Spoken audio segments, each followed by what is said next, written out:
morning. On behalf of Wieuca Road Baptist Church, I would like to welcome you this morning in the name of Jesus. We are gathered here today in the presence of the risen Christ.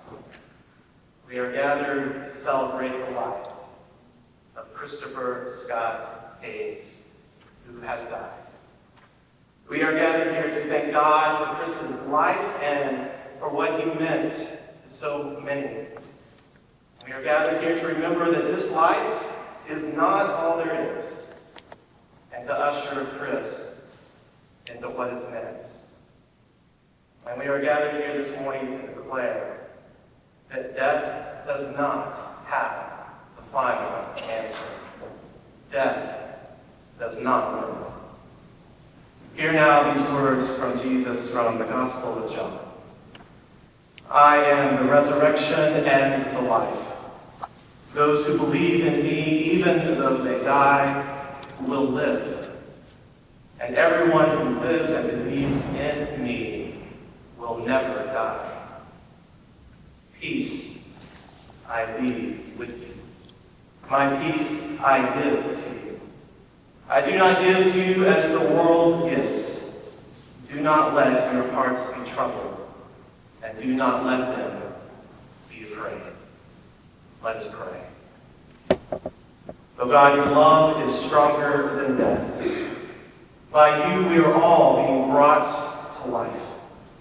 Help us as we hear the promises of your word to believe them and receive the comfort they offer. You are the giver of hope. Fill us with peace in believing so that our fears may be dispelled, our loneliness eased, and our hope reawakened through Jesus Christ our Lord. Amen.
As a talented guitarist, singer, and songwriter, Chris celebrated music, so we found this verse in Jeremiah to be quite good.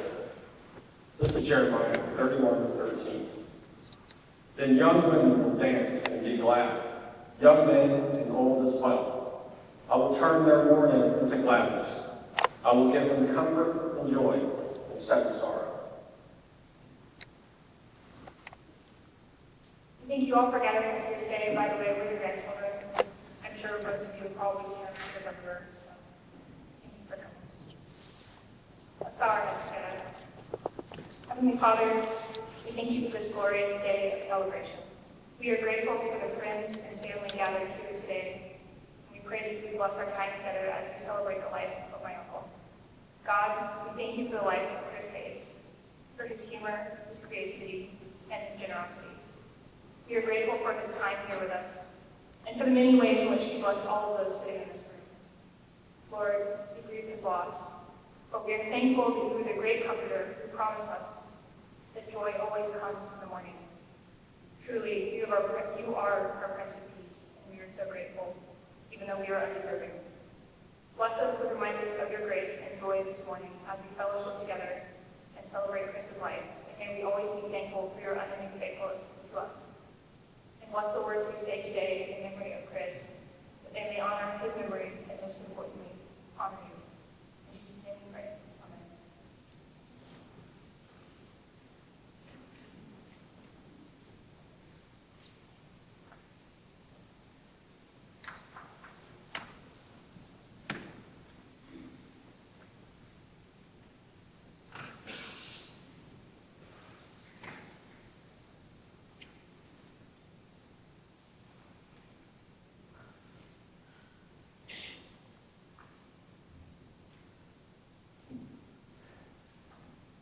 Good morning.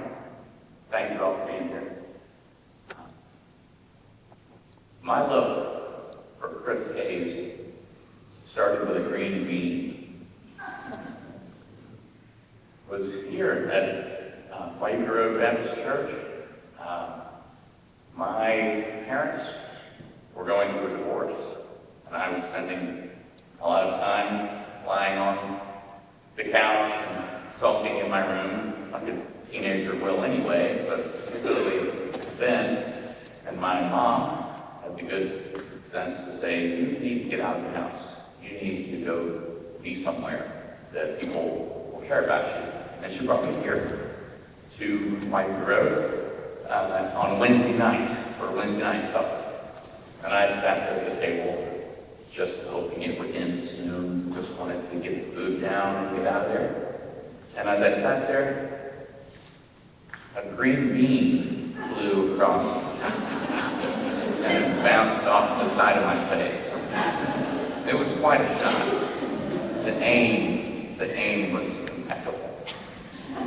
And I looked, once I figured out what it was, I looked over, and a couple of tables over, through some other people, I saw Chris looking at me with a big, mischievous, cheesy grin that everyone who knew him remembers well. And I thought, wait a minute, I know that guy. We were acquaintances, and I'd say friendly rivals in 8th and 9th grade in high school. Often in vocabulary class, in English class, we do vocabulary, and the assignment was always to define the word and then use it in a sentence. Well, Chris and I just fell into this habit of using the sentence to insult each other in class. And so the teacher, bless her heart, she knew it was coming every Friday. And she would say, okay, anyone want to take the next word? And both of our hands would shoot up there because, of course, we had a good zinger for the other. And it was that way for a long time. And as I said, outside of class and outside of that type of thing, Chris and I just sort of acknowledged each other. We didn't really hang together or anything. But that night, at the Wednesday night supper, the green bean brought us together. And then it was a piece of chicken. And then it was a piece of roll. And pretty soon I was worrying there was going to be, mashed potatoes or something messy. But my mom, in her infinite wisdom, would not allow me to throw the food back and turn it into an all-out food fight. And she was right. That started it. And after the meal was done, Chris came over and he said to me, giving me the razzing that he was so well known for. And I said, hey, we're having this activity with the youth group after. Do you want to come? And I said, sure. Absolutely, why not? And that sort of started the whole thing. His invitation, his reaching out to me and inviting me to be part of something bigger than myself. And I will always be in his debt for that. We were always together. We were inseparable. And I would go somewhere and people would say, how's Chris? And I always thought, I'm good, thanks. Yeah, Chris is okay. And I assume, probably he told me that the same thing happened in reverse. But another thing happened that was that I was lucky enough to get sort of halfway adopted into the Hayes family. Barbara, Laurie, Jim's dad, and Chris. I was always at his house, he was at mine. He was halfway adopted by our family.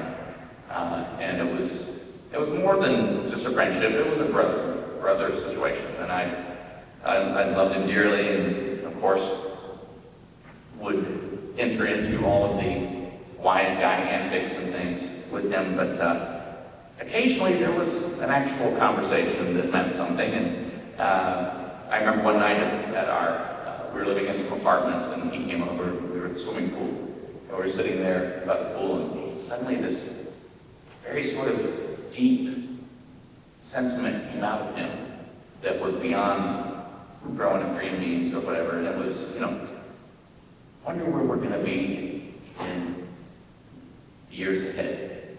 I wonder, where we're going to be. And the assumption was it was still going to be him and me. And I've always thought that was a beautiful moment as I reflected on that. It wasn't, gee, I wonder where I will be. It's where will we be? And it was, like I said, unique.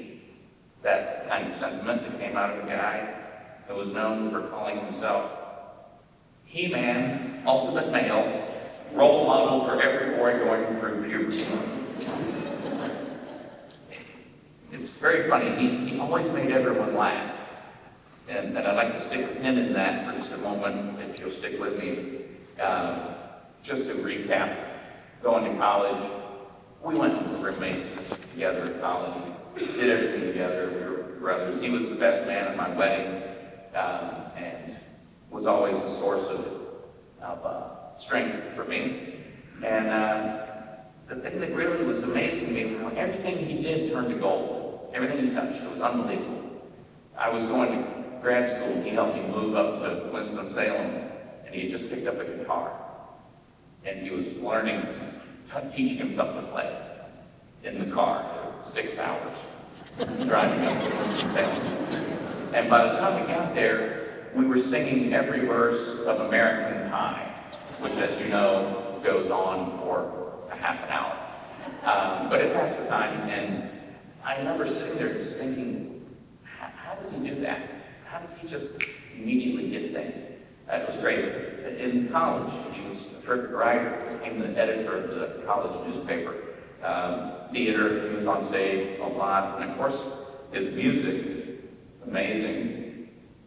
And then later into computers and programming and teaching himself all of that. It was never a thing that you said, oh, well, that wasn't good. Whatever Chris was doing was a success.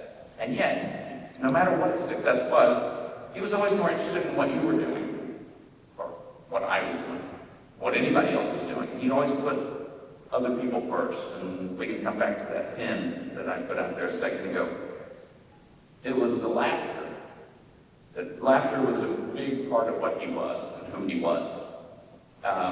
I think Chris knew and he believed that as people, we are at our best and we are closest to the divine when we laugh together. And that was Chris's mission. I mean, it was his reason for living. He wanted to have everybody enjoying that laughter. And I gotta say, I was with him 100% of the way. Chris never met a stranger. He used his wit and humor to welcome people, to put people at ease. It was never a mean-spirited kind of thing. With all the razzing and the heckling, as he called it, it was never mean-spirited, never about anything real that you could really joke somebody about. He would make up stuff about you so that he could give you a hard time. But it was beautiful. And his humor was always very self-deprecating. He was always himself kind of the butt of the joke. Even when he said things like, I'm the ultimate male, or, He-Man and all this. He was pointing out the fact that he didn't really believe that about himself. Using that humor to hurt someone's feelings was not funny, and it was out of character for Chris. Chris became my foundation for a lot of how I turned out and the man that I am now. And I just want to talk about a couple of things that I learned from Chris. First, I learned confidence. His support, friendship, and his desire to be my friend helped me believe in myself. I learned from Chris to see the good in people and not to judge or exclude, but to accept people, to make people welcome. I learned the value of the ridiculous and the absurd. A friendship based on throwing green beans will teach you to look at life with that perspective. Embracing silliness and outrageous stuff can bring joy, and I recommend it. I also learned to put others first, to be generous with your time, your attention, and your kind words. And that self-sacrifice isn't really a hardship on you when it comes from a place of love. Chris was the most generous guy I knew. You get the shirt off his back, and usually wouldn't accept anything in return. I also learned to be creative. Many people have encouraged me over the years, none more so than Chris, often by example, watching him perform, or listening to music, or reading his writings, or seeing him hold a crowd with a hilarious story, or a heartfelt one. He made me want to try to be like that too. And in closing, I'd like to reflect on something I saw on social media this week. As friends posted and shared their feelings on social media, and one person said something about there being less laughter in the world now that Chris is gone. And I understand the sentiment, but I disagree. I disagree that is inevitable. And I know that Chris would not want us to let that be the way that it is. I know he would not want us to be sad and miserable, moping. He would want us to tell the stories and to laugh about the old times and to create new stories and to create laughter and love and joy. He would want us to be bringers of joy, which is a phrase I associate with Chris always. And one I think we can all. reach for it. And I'll leave you with this. When you find yourself in the situation of should I or shouldn't I, always throw the green bean. Great things can come from making a big choice and embracing ridiculousness. Always throw the green bean. Thank you. Amen.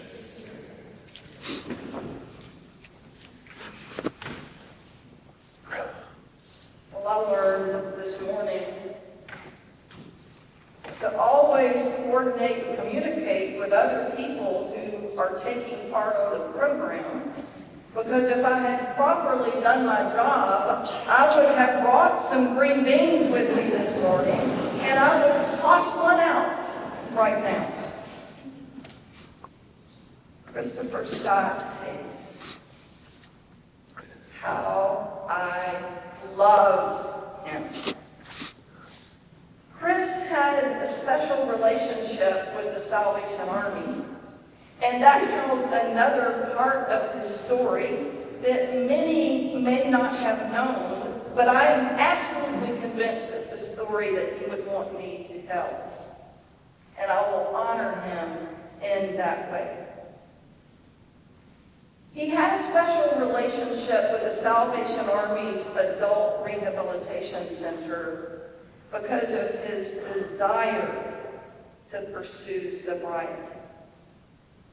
Chris grew up rooted in the faith. Many in this great institution planted those seeds and nurtured those seeds. You've already heard about the youth group. He still talked fondly of those stories, by the way. But somewhere along the way, as many often do, poor choices were made that ended up in addiction. And reaching desperation and wanting so much to turn back to his faith, to turn back to Jesus, he entered a residential program at the Adult Rehabilitation Center. And during that program, the men at the center attended the Salvation Army's South Atlanta Croc Center for worship on Sunday mornings, right across from the campus where I happen to live and teach. I am the director of curriculum at Evangeline Booth College, which is a residential seminary where cadets come from 15 states to be trained to become Salvation Army officers or ordained ministers. That's where I choose to worship on the Sundays where we have the freedom to choose where we would like to go. And so from time to time, I have the opportunity to preach at the South Atlanta Croc. And Chris had the opportunity occasionally to minister there through his music. Now, we didn't come together because of a green bean. Chris's side of the story would be that it was my preaching that drew us together. That's just how funny he was. My side of the story is that it was his music that drew us together. But if the truth be told clearly by either one of us, it was the Holy Spirit who brought us together and caused our paths to cross. We just hit it off immediately. And one day Chris came to me and asked me if I would pour into him. Major Lonnie, would you just make an investment in my life? Would you just speak into me? Would you be my encourager, my cheerleader? Will you teach me more about the Bible? Can we just stay in touch? And we did, closely, almost daily. It was such a joy to track with him and to listen to his heart, and I was so honored. And so over the course of time, we developed a very special relationship, and we both knew that that was a good thing, a God thing. I loved and appreciated his raw honesty and his complete vulnerability. And I just want to tell you, I have never seen anyone put up such a fight for sobriety and for peace. The truth is this, and I know that Chris would want me to say it this morning, that addictions are ugly, messy. They are painful, not only for the person who is struggling with addiction, but for those who love them. Addictions can destroy trust. They can damage and erode relationships. They can cause heartache and frustration and bring about one too many disappointments. Here we go again. It hurt Chris deeply that his struggles caused people he loved to struggle. That he who felt such deep-seated pain would be the source or cause of someone else's struggle. It also hurt Chris that he didn't reach out and try to reestablish connection with many people from his past who were part of his faith journey early on. It crushed him that the destructive choices and behaviors driven by addiction brought disappointment and heartache to many who loved him. And he fought so hard to overcome his demons. I personally only ever knew the sober Chris, the right-minded Chris, the strong in his faith Chris. But even in sobriety, he was plagued with anxiety. He talked about it almost daily. The saving grace was how much he loved and depended on Jesus, and how deliberate and intentional he was to surround himself with godly people, and to stay rooted and grounded in the Word of God, which we talked about constantly. Major, do you know this verse?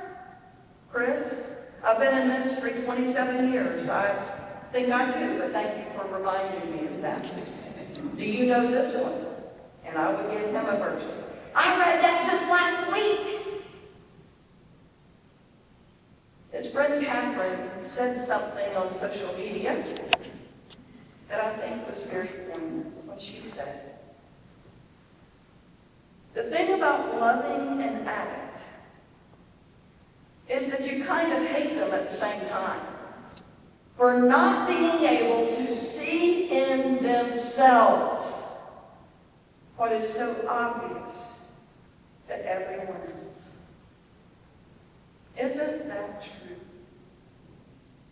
Chris just could not see in himself on this side of heaven what so many others saw in him. You could tell him all day long how talented he was, how wonderful he was. He just couldn't see it in himself. I too have loved reading the posts on social media since his homegoing. He's been described as kind and thoughtful, a confidant, and a true friend. He was certainly that to me. Others said he was such a good person and a bright light. I found that to be absolutely true. Chris is remembered for being an inspiration and for having a beautiful heart. He's known for being sweet and thoughtful and incredibly funny. This awesome little guy, in reality, was larger than life. He was an artist, an animal lover, a talented musician and had a voice as smooth as butter. He was an accomplished web designer and programmer, as we have already heard. And I got a text message from him just recently that said, "I'm going to use all my mad program skills and my exceptional muscular body for God's glory." Can't you just hear him say that? Such a witty guy who brought laughter, but really did want to honor his Lord and Savior, Jesus Christ.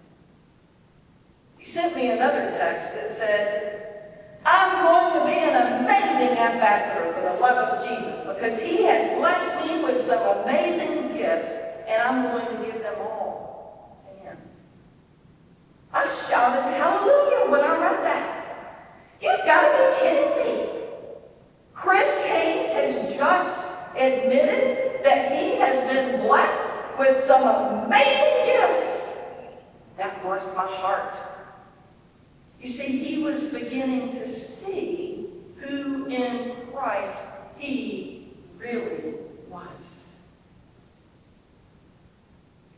I'm going to give all these gifts to him. And that is exactly what Chris was striving to do. He was trying so hard to live out his life in sobriety and recovery as a disciple of Jesus. What an example of saving faith. What an example of restoration. What an example of amazing grace. But as hard as Chris tried, many of us knew his struggles. Many of his friends articulated those so well, saying things like this: "Even though there was so much joy, there was so much sadness in his life. He was wrought with an inner strife, battled demons, and was plagued with health issues. And finally, a week ago today, his earthly body simply wore out. Stopped. And this life came to an abrupt end. His friend Catherine said it well. Cardiac arrest seems an ironic way to go for someone with such a big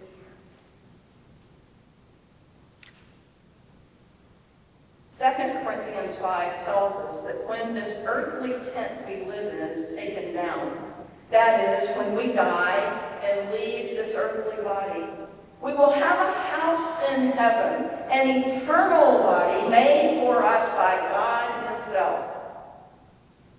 Paul reminds us that we grow weary in these present bodies, and we long to put on our heavenly bodies like new clothing. That while we live in these earthly bodies, we groan and we sigh, and we want to put on our new bodies so that these dying bodies will be swallowed up by life. Life like we have never known here. God himself has prepared us for this, Paul says.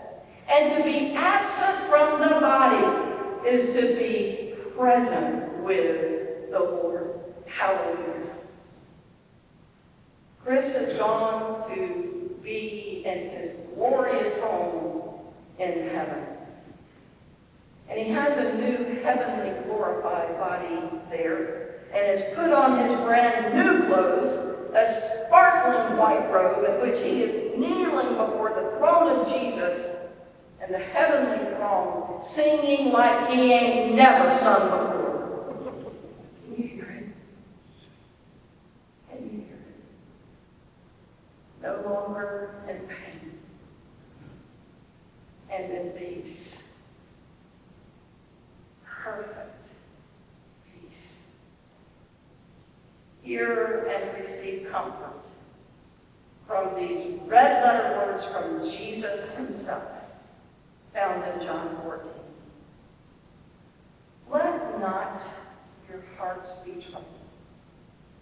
You believe in God, believe also in me. In my Father's house are many mansions. If it were not so, I would have told you.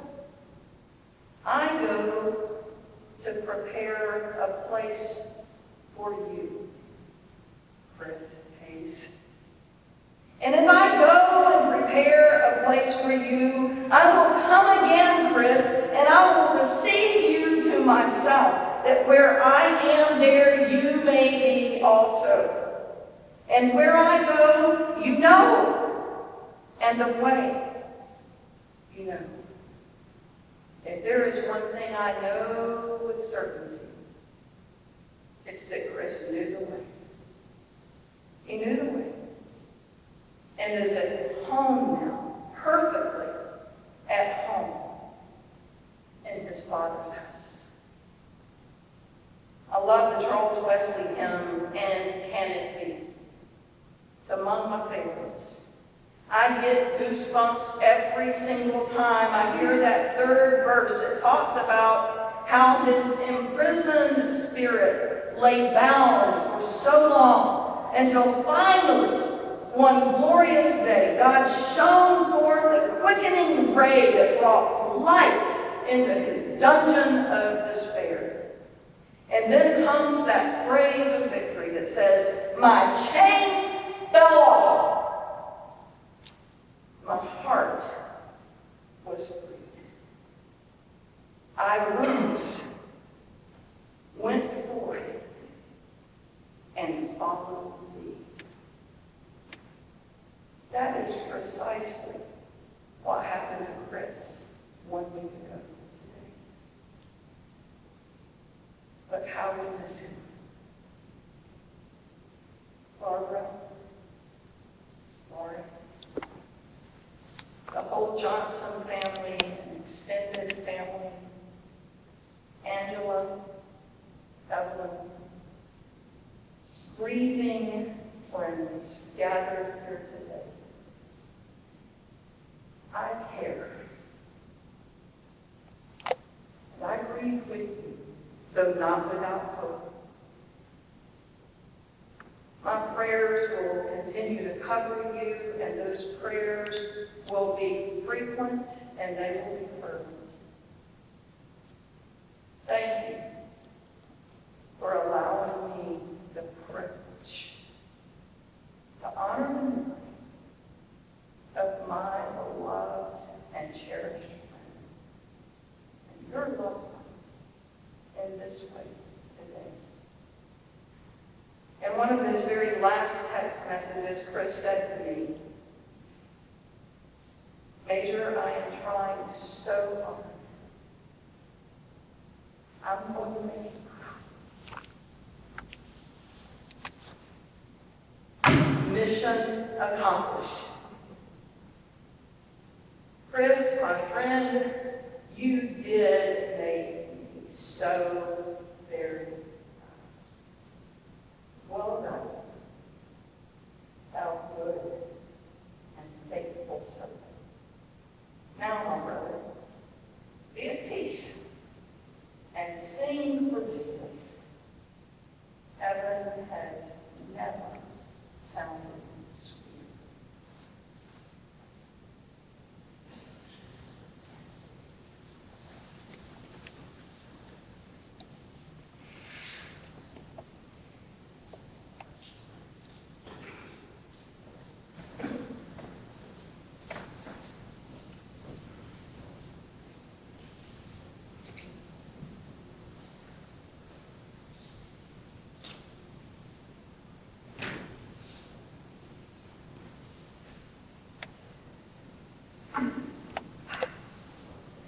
I'm doing this for Chris, so if I don't get through it, forgive me.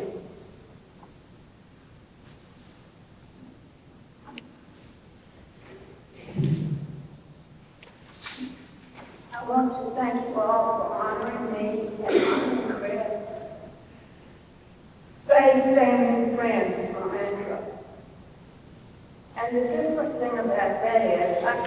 all my friends as my family. You all know Chris. I've been in medicine all my life, and I could help. And I knew wonderful doctors who could help him with a broken bone, but I could not get rid of his demons for him. The night before he died, he called me and he said, I am so proud to be your son. And that's ringing in my head, and I'm going to remember that. Your love comforts me as I go down this new road without him. But I know he's where he is, and I know he's not in pain anymore. And that's the best thing I can say. Thank you so much for everything you've done for me and for him and for my family. And you know I mean that from the heart.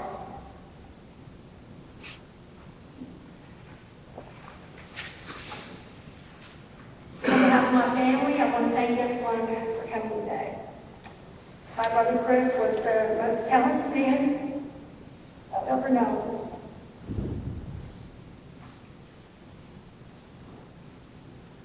He was talented in the music arena as well as the world of technology, and he was a gifted writer. I'm humored a little bit because I know he was laughing as I'm butchering these words. I once asked Harry, his co-worker, how talented is my brother in the world of IT technology? And Harry explained to me that typically when you're an IT guy, now you have a bent toward coding or a bent toward being a graphic artist. Rarely in this world do you find both. However, Chris was a savant in both of these worlds, which is an unusual thing. Chris was also, as we said before, a great songwriter, played the guitar, and was an incredible singer. At the reception, you'll hear a song he wrote and played my brother. Some of the fondest memories I have of Chris is when we lived together in Marietta. We had a small house that we both rented. I had recently married my husband Dan, and every night Chris and I would sit and talk about our childhood, and if you knew my father, and some of the antics he got into, you understand that. And he lived in the basement, which we often joked about, being a basement child. I know Chris is looking down today, and his latest note is living out several of the lines in one of the songs he wrote. I will rise tonight like a phoenix from ashes, like a ghost from a crypt. I will sing tonight at the top of my voice. I will ride tonight on a glorious steed to the trumpeter's lead. Chris is finally at peace. Please bow our heads. Dear Heavenly Father, we come today to not only grieve the loss of Chris Hayes, but to be thankful for his life among us. Our lives would be different without him, but we give thanks to you for that full life was when he was with us.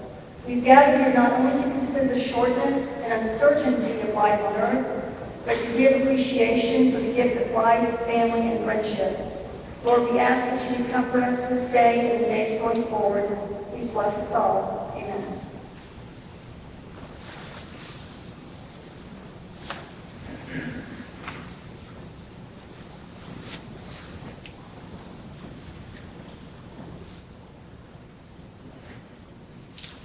The family of Chris and the Salvation Army invite you to a brief reception following our benediction this morning. It will be held in our Heritage Room. The best way to get there is to exit out the back of the sanctuary and turn left and go down one flight of stairs. If you need the elevator, you can exit out this door, and there's an elevator right there, which will take you down one level, and you will walk around to the Heritage Room. After our benediction, if you would just remain standing and allow the family to exit before dismissing yourself, we would appreciate that. And also, as we are dismissed, as Lori mentioned, we have something pretty special that will be played. It's a song that Chris wrote for Lori and Dan's wedding, and so as we are dismissed, you will hear a recording of Chris singing that song. Please stand now with me for our benediction.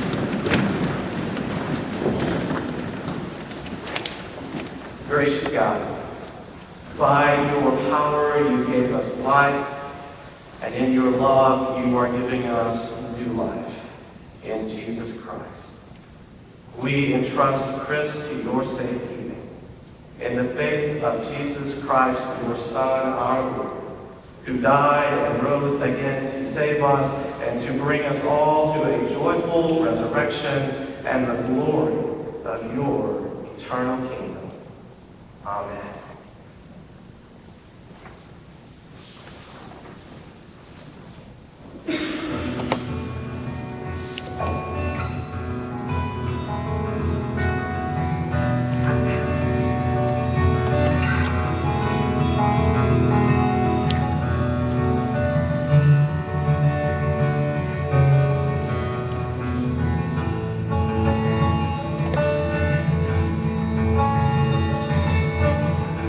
Now you smile, you take my hand, slide stands free. That's the music plays for a lifetime, move as one for two. And the world smiles upon such a true love. With a sweet light to brighten our way. I see the light on your face, feel the perfect embrace. Since you've given your heart to me, now I know the peace of a dove and the power of love. Since you've given your heart to me.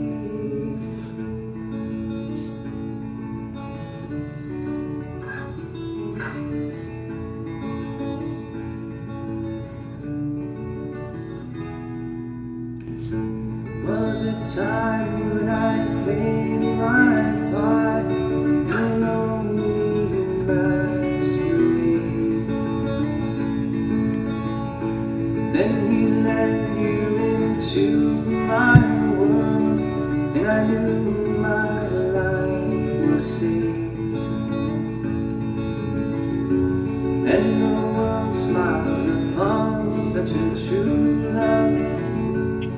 With a sweet light to brighten our way.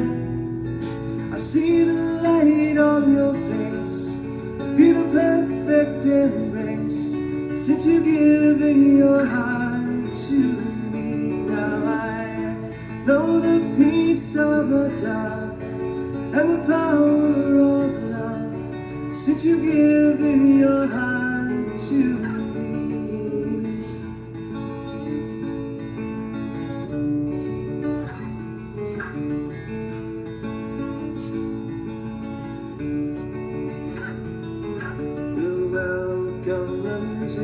As we dance through time, and the light from the heavens will forever shine. And I see the light on your face, and feel the perfect embrace. Since you've given your heart to me, now I know the peace of a dove and the power of love. Since you've given your heart to me, now I see the light on your face, feel the perfect embrace. Since you've given your heart